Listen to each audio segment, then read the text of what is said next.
જય હિન્દ દર્શક મિત્રો, હું જમીલ પઠાણ. આપ જોઈ રહ્યા છો તીર સમાચાર. દર્શક મિત્રો, આ દ્રશ્યો છે છોટાઉદેપુર જિલ્લાના બોડેલીમાં આવેલ ઢોકલિયા પબ્લિક હોસ્પિટલ સંકુલના, જ્યાં આગ લાગવાની ઘટનાને લઈ ફાયર એન્ડ રેસ્ક્યુ ટીમ દ્વારા રાહત અને બચાવની કામગીરીની સાથે આગ બુઝાવવાના પ્રયાસો કરવામાં આવી રહ્યા છે. દર્શક મિત્રો, આજે સાંજે બોડેલીના માર્ગો ઉપર અચાનક સાયરન વગાડતા ફાયર ટેન્ડરો એટલે કે બંબાઓ નીકળ્યા. તેની સાથે 108 પોલીસની ગાડી, અન્ય એમ્બ્યુલન્સ અને તંત્રના અધિકારીઓની ગાડીઓ કતારબદ્ધ નીકળી.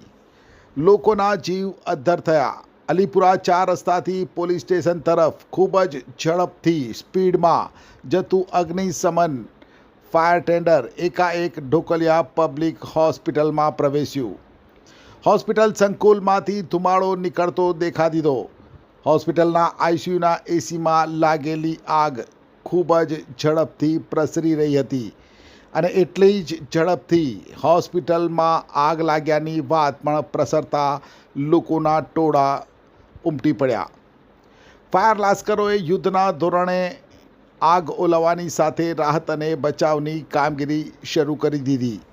હોસ્પિટલનો સ્ટાફ અને દર્દીઓમાં ભયનો માહોલ હતો. આગ લાગતા હોસ્પિટલના સ્ટાફે ઉપલબ્ધ સંસાધનો દ્વારા આગને ઓલવવાનો પ્રયાસ કર્યો, પણ સ્થિતિ નિયંત્રણમાં ન આવતા ઇમરજન્સી કોલ કરાયો. કોલ મળતા જ છોટાઉદેપુર જિલ્લા ફાયર એન્ડ રેસ્ક્યુ ટીમ જરૂરી સંસાધનો સાથે ઘટના સ્થળે પહોંચી ગઈ હતી. આઈસીયુમાં દાખલ દર્દીઓનું રેસ્ક્યુ કરી સલામત સ્થળે ખસેડવામાં આવ્યા. સાથે આગ ઉપર પણ કાબૂ મેળવી લેવાયો. આગ ઉપર કાબૂ મેળવી લેવાયા બાદ જ્યારે સ્થિતિ સામાન્ય બની ગઈ, ત્યારે સ્થાનિક પ્રશાસન દ્વારા ઘટના અંગેની માહિતી આપતા આ ઘટના વાસ્તવિક ઘટના નહોતી, પણ એક મોક ડ્રીલ હોવાનું જાહેર કર્યું હતું.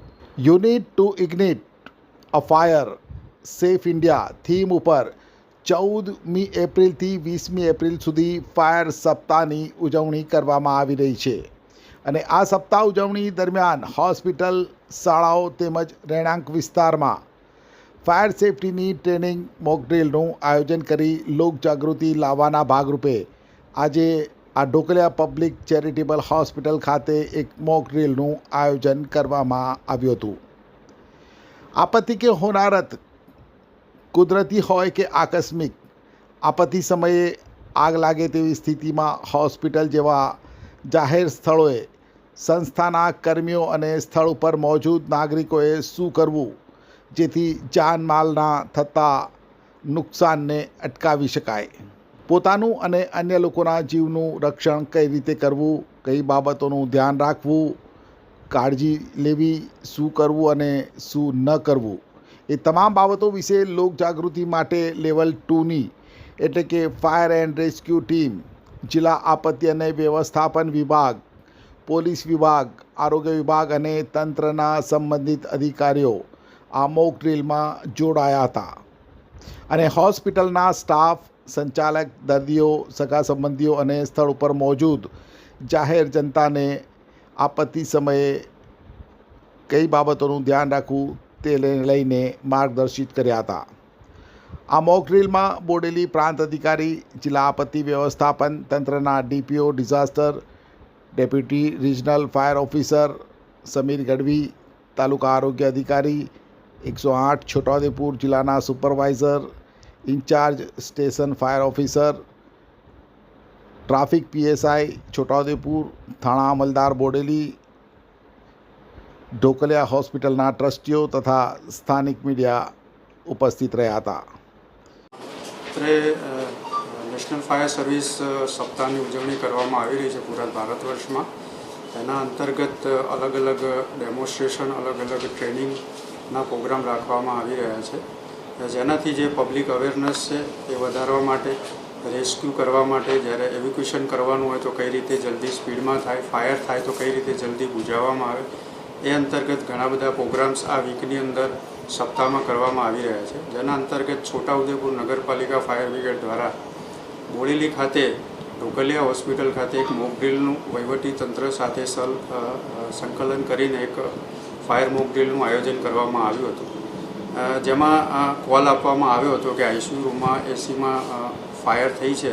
ત્યારબાદ છોટાઉદેપુરને કોલ મળતા તેઓ ફાયર ટેન્ડર સાથે આવ્યા હતા અને અલગ અલગ ટીમો બનાવીને ફર્સ્ટ તો રેસ્ક્યુ કરવામાં આવ્યું હતું. જે ઇન્જર્ડ પર્સન હતા એને રેસ્ક્યુ કરવામાં આવ્યું હતું. ત્યારબાદ ફાયરને બુઝાવવામાં આવી હતી.